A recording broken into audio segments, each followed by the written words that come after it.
اعوذ باللہ من الشیطان الرجیم بسم اللہ الرحمن الرحیم السلام علیکم ورحمۃ اللہ وبرکاتہ۔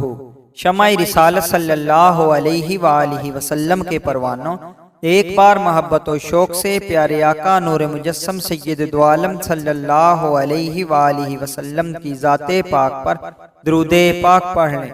الصلاۃ والسلام علیک یا سیدی یا رسول اللہ وعلی آلک واصحابک یا سیدی یا سلطان الانبیاء والمرسلین۔ حضرت سفیان ثوری رحمت اللہ علیہ فرماتے ہیں کہ ایک مرتبہ حضرت رابعہ بصری رحمت اللہ علیہ کے ہاں گیا تو دیکھا کہ آپ عبادت الہی میں مشغول ہیں۔ ان کو عبادت میں مشغول دیکھ کر میں بھی ایک گوشہ میں نماز پڑھنے میں مشغول ہو گیا۔ جب فجر کا وقت ہوا تو حضرت رابعہ بصری رحمت اللہ علیہ نے فرمایا، عبادت کی توفیق دینے پر ہم کسی طرح بھی اللہ تعالیٰ کا شکر ادا نہیں کر سکتے، اور میں شکرانہ کے طور پر کل کا روزہ رکھوں گی۔ حضرت رابعہ بصری رحمت اللہ علیہ اکثر یہ مناجات کیا کرتی تھی کہ یا اللہ، تو نے دنیا میں میرے لیے جو حصہ مقرر کیا ہے وہ اپنے دشمنوں کو دے دے، اور جو حصہ آخرت میں میرے لیے مقرر کیا ہے وہ اپنے دوستوں میں تقسیم فرما دے، اس لیے کہ میرے لیے تو تیرا دیدار ہی بہت کافی ہے۔ یا اللہ، اگر میں تیری عبادت دوزخ کے خوف سے کرتی ہوں تو مجھے دوزخ میں ڈال دے، اور اگر میں تیری جنت کی خواہش رکھتے ہوئے تیری عبادت کر رہی ہوں تو جنت مجھ پر حرام فرما دے، اور اگر میں صرف تیرے دیدار کی خواہش پر تیری عبادت کرتی ہوں تو پھر مجھے اپنے دیدار سے محروم نہ کرنا، اور اے اللہ، اگر تو نے مجھے دوزخ میں ڈال دیا تو پھر میں یہ گلہ ضرور کروں گی کہ دوستوں کے ساتھ تو دوستوں جیسا ہی سلوک کرنا چاہیے۔ غیب سے ندا آئی، اے رابعہ، ہم سے بدظن نہ ہو، ہم تجھے اپنے ایسے دوستوں کی جماعت میں جگہ دیں گے کہ تو جہاں سے ہم کلام ہو سکے گی۔ اس کے بعد حضرت رابعہ بصری رحمت اللہ علیہ نے اللہ تعالی جل شانہ کی بارگاہ میں عرض کیا، اے باری تعالی، میرا کام تو صرف یہ ہے کہ میں آخرت میں تیرے دیدار کی تمنا لے کر جاؤں، تو مالک و مختار ہے، جو چاہے کرے۔ حضرت رابعہ بصری رحمت اللہ علیہ ہمہ وقت عشق الہی میں مستغرق رہا کرتی تھیں۔ ایک مرتبہ کسی نے آپ سے پوچھا کہ آپ کہاں سے آئی ہیں؟ ارشاد فرمایا، اس جہان سے آئی ہوں۔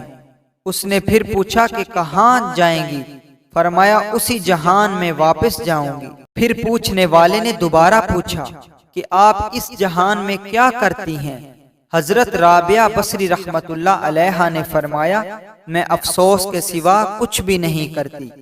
پوچھا گیا کہ افسوس کس بات پر کرتی ہیں؟ ارشاد فرمایا، اس بات پر افسوس کرتی ہوں کہ میں اس جہان کی روٹی کھا کر اس جہان کا کام کرتی ہوں۔ اس کے بعد مجلس میں بیٹھے ہوئے ایک اور شخص نے آپ سے کہا کہ آپ کا کلام بہت شیریں بیاں ہے، آپ تو مسافر خانے کی محافظت کی اہل ہیں۔ حضرت رابعہ بصری رحمت اللہ علیہ نے فرمایا، یہی کام تو میں کر رہی ہوں۔ میرے اندر جو کچھ بھی ہے اسے باہر کرتی ہوں، اور جو باہر ہے اسے اندر نہیں آنے دیتی۔ کون آتا ہے اور کون جاتا ہے مجھے اس سے کوئی سروکار نہیں، میں تو دل کی محافظت کر رہی ہوں، نہ کہ مٹی یعنی بدن کی۔ ایک مرتبہ کا ذکر ہے کہ حضرت رابعہ بصری رحمت اللہ علیہ نے 7 دن تک مسلسل روزے رکھے اور صرف پانی سے افطار کیا۔ راتوں کو عبادت الہی کرتی اور شب بیداری کیا کرتی۔ جب 8واں دن ہوا تو شدید بھوک کے باعث نکاہت طاری ہو گئی۔ افطاری کا وقت قریب تھا لیکن گھر میں کھانے کی کوئی چیز موجود نہ تھی۔ بھوک کی شدت سے نفس نے آپ سے فریاد کی، آخر مجھے کب تک بھوکا رکھو گی اور کب تک اذیت سے گزارو گی؟ ابھی نفس کی فریاد کی گونج ختم بھی نہ ہوئی تھی کہ عین افطار کے وقت ایک شخص پیالے میں کھانے کی کوئی چیز لے کر حاضر ہوا اور کہا، میں آپ کے لیے حاضر خدمت ہوا ہوں۔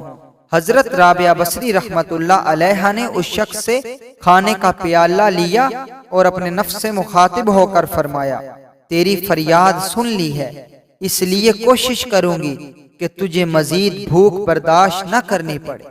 اتنا کہہ کر آپ نے پیالہ فرش پر رکھ دیا اور خود شمع جلانے کی گر سے اٹھی۔ عین اسی وقت کہیں سے ایک بلی کودی جس نے کھانے سے بھرا ہوا پیالہ الٹا کر رکھ دی۔ اسی اثنا میں افطاری کا وقت ہو گیا۔ حضرت رابعہ بصری رحمت اللہ علیہ نے پانی سے روزہ افطار کرنے کے لیے ابھی اپنا ہاتھ آگے بڑھایا ہی تھا کہ ایک دم تیز ہوا کا جھونکا آیا جس سے شمع بجھ گئی اور آپ کا ہاتھ پانی والے گلاس کو لگا، اور ابھی اٹھایا ہی تھا کہ مٹی کا گلاس ہاتھ سے چھوٹ کر ٹوٹ گیا اور سارا پانی زمین پر بہہ گیا۔ یہ صورتحال دیکھ کر دل سے ایک آہ نکلی۔ بے اختیار آپ کے منہ سے یہ الفاظ نکلے کہ یا اللہ، یہ میرے ساتھ کیا معاملہ ہو رہا ہے؟ غیب سے ندا آئی، اگر تم دنیاوی نعمتیں چاہتی ہو تو ہم تجھے وہ عطا کر دیتے ہیں، مگر اس کے بدلے میں اپنا درد اور غم تمہارے قلب سے نکال لوں گا، اس لیے کہ میرا غم اور دنیا کی نعمتوں کا غم ایک ہی قلب میں جمع نہیں ہو سکتے، اور نہ ہی کبھی دو الگ الگ مرادیں ایک دل میں جمع ہو سکتی ہیں۔ حضرت رابعہ بصری رحمت اللہ علیہ نے یہ غیبی آواز سنی تو پھر اپنے قلب کو تمام دنیاوی آلائشوں سے پاک کر لیا، تمام امیدوں سے اپنے دل کو خالی کر لیا، ساری امیدیں ترک کر دیں، اور اس طرح اپنے قلب کو دنیاوی خیالات سے خالی کر لیا کہ جس طرح مرنے والا نزا کے وقت زندگی کی امید ترک کر کے اپنے دل کو تمام دنیاوی وساوس سے خالی کر دیتا ہے۔ پھر حضرت رابعہ بصری رحمت اللہ علیہ نے دنیا سے کنارہ کشی اختیار کر لی اور ہر نماز کو اپنی آخری نماز سمجھ کر پڑھا۔ ہر صبح کے وقت یہ دعا مانگتی کہ یا اللہ، مجھے اس طرح اپنی طرف متوجہ فرما لے کہ دنیا والے مجھے سوائے تیرے اور کسی کام میں مشغول نہ دیکھیں۔ ایک مرتبہ بصرہ کے مشائخین میں سے ایک بزرگ حضرت رابعہ بصری رحمت اللہ علیہ کے پاس آئے اور گفتگو کے دوران زیادہ تر وقت دنیا کی شکایات کرتے رہے۔ حضرت رابعہ بصری رحمت اللہ علیہ نے فرمایا، معلوم ہوتا ہے کہ آپ کو دنیا سے بہت انس ہے، کیونکہ جس شخص کو جس چیز سے زیادہ انس و محبت ہوتی ہے وہ اس کا بہت زیادہ ذکر کرتا ہے۔ اس لیے اگر آپ کو دنیا سے محبت نہ ہوتی تو آپ اس کا کبھی بھی اس قدر ذکر نہ کرتے۔ آپ کی یہ بات سن کر وہ بزرگ خاموش ہو گئے اور پھر آپ کے سامنے دنیا کی شکایت نہ کی۔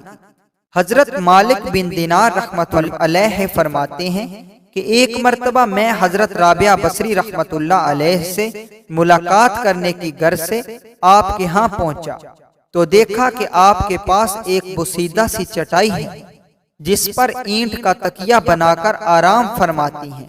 مٹی کا ایک ٹوٹا ہوا لوٹا ہے جس سے آپ پانی بھی پیتی ہیں اور وضو بھی فرماتی ہیں۔ یہ دیکھ کر میں نے آپ سے کہا کہ بہت سے امیر آدمی میرے جاننے والے ہیں، اگر آپ اجازت دیں تو میں آپ کے لیے ان سے کچھ طلب کروں۔ میری بات سن کر آپ نے مجھ سے سوال کیا، کیا تمہیں اور مجھے اور دولت مندوں کو روزی دینے والی ایک ہی ذات نہیں ہے؟ میں نے کہا، سب کی روزی رساں تو ایک ہی ذات باری تعالی ہے۔ حضرت رابعہ بصری رحمت اللہ علیہ نے فرمایا، تو پھر کیا اس ذات باری تعالی نے درویشوں کو ان کی غربت کے باعث فراموش کر دیا ہے اور دولت مندوں کو رزق دینا اسے یاد رہ گیا ہے؟ میں نے کہا، نہیں، ایسی تو کوئی بات نہیں۔ ارشاد فرمایا، جب وہ ذات باری تعالی ہر ایک کی ضرورت سے آگاہ ہے اور جانتی تو پھر ہمیں یاد دلانے کی کیا ضرورت ہے، اور ہمیں تو اس کی رضا میں راضی رہنا چاہیے۔ ایک مرتبہ حضرت سفیان ثوری رحمت اللہ علیہ حضرت رابعہ بصری رحمت اللہ علیہ کی خدمت میں حاضر ہوئے اور کہا کہ آج آپ مجھے وہ باتیں بتائیں جو آپ نے کسی کتاب یا عالم کے وسیلے سے حاصل نہ کی ہوں بلکہ براہ راست آپ تک پہنچی ہوں۔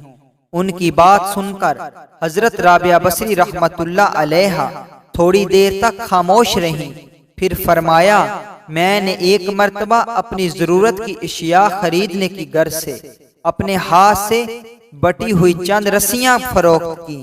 خریدار نے مجھے اس کے عوض 2 درہم دیے تو میں نے 1 درہم اپنے دائیں ہاتھ میں پکڑ لیا اور دوسرا اپنے بائیں ہاتھ میں پکڑ لیا۔ مجھے اس بات کا خدشہ تھا کہ کہیں ایک ہی ہاتھ میں دونوں درہم لینے سے میں گمراہ نہ ہو جاؤں۔ آپ کا مطلب یہ تھا کہ کہیں مال کی کثرت کے باعث گمراہ نہ ہو جاؤں۔ ایک مرتبہ چند بزرگ آپ کی خدمت میں حاضر ہوئے تو آپ نے ان سے دریافت فرمایا کہ تم کس لیے اللہ تعالیٰ کی عبادت کرتی ہو؟ ایک بزرگ نے جواب میں کہا کہ ہم دوزخ کے ان طبقات سے خوف زدہ ہو کر اللہ تعالیٰ کی عبادت کرتے ہیں جن پر سے قیامت کے دن گزرنا پڑے گا، اور ہم اس لیے اللہ تعالیٰ کی بندگی کرتے ہیں تاکہ دوزخ سے محفوظ رہ سکیں۔ ایک بزرگ نے کہا ہم اس لیے اللہ تعالیٰ کی عبادت و بندگی کرتے ہیں تاکہ ہمیں جنت عطا ہو جائے۔ یہ سن کر حضرت رابعہ بصری رحمت اللہ علیہا نے فرمایا جو کوئی بندہ دوزخ کے خوف اور جنت کی امید و خواہش کے باعث اللہ تعالیٰ کی عبادت و بندگی کرتا ہے وہ نہایت ہی برا ہے۔ اس پر لوگوں نے آپ سے پوچھا کہ کیا آپ کو اللہ تعالیٰ سے امید اور خوف نہیں ہے؟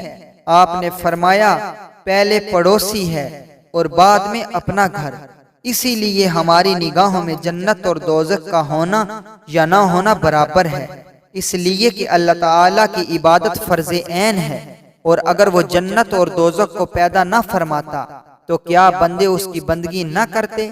یہ سن کر تمام لوگ خاموش ہو گئے۔ حضرت رابعہ بصری رحمت اللہ علیہا کی یہ عادت مبارکہ تھی کہ آپ گوشہ نشین ہو کر عبادت الہی میں مشغول رہا کرتی تھیں۔ ایک مرتبہ کسی نے آپ سے کہا کہ ذرا باہر نکل کر دیکھیں کہ کیسا بہار کا موسم چھایا ہوا ہے۔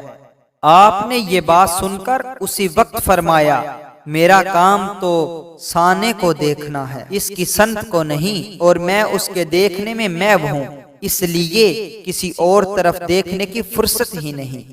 ایک مدت تک لوگوں کو راہ حق کی روشن شاہراہ پر گامزن کرنے اور حق و صداقت کی راہ پر چلنے رہنے کی تلقین کرنے والی یہ عظیم شخصیت حضرت رابعہ بصری رحمت اللہ علیہا پر آخر کار وہ وقت بھی آ ہی گیا جو ہر ایک ذی روح پر آتا ہے۔ یہ 185 ہجری کی ایک ساعت تھی کہ آپ بستر علالت پر آرام فرما تھیں۔